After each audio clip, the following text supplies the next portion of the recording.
سلام بچه ها، خوش اومدید. این اولی ویدیو کانال هستش و قرار امروز چند تا اتچمنت بهتون بدم که انگار چیت زدین، اصلا یه پا چیت واسه خودش.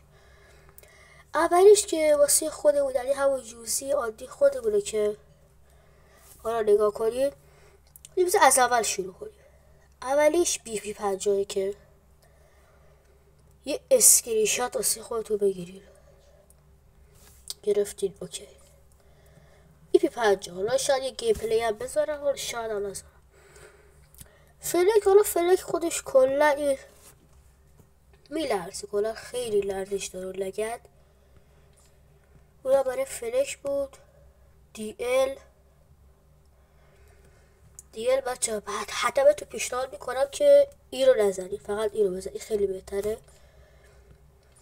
اینم که اسکرین شات گرفتی رو لوکاس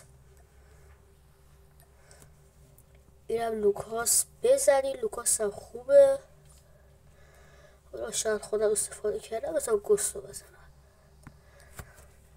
تا اینجا که بچه ها. من چون یه اکانت داشتم اون رو فروختن لول 350 با یه دونه M4 لجند. خب یه دونه اکانت میخرم، این لایک بزنید، 1 دقیقه بیشتر وقت نمیبره. این از این هم دومیش که به درد نمیخوره. یک دوازم که بفرم، ولی AK 47 اصلا گانتون لرزش نداره، سریع بزنید حتما. این از این هم یوزی که بهتون گفتم. آقا بریم نگاه کنید، لگد داشت، اصلا هر چی میخوای به من بگی یه ذره داره، ولی خب اصلا معلوم نیست.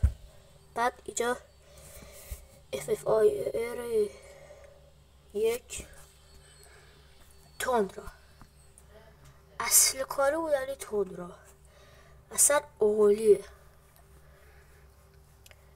این بود از ویدیو امروز و قرار عزیمت خیلی بیشتر فعالیت کنیم و خلاصه 1 ثانیه وقت میبره. یه لایک و یه ساب بزنید.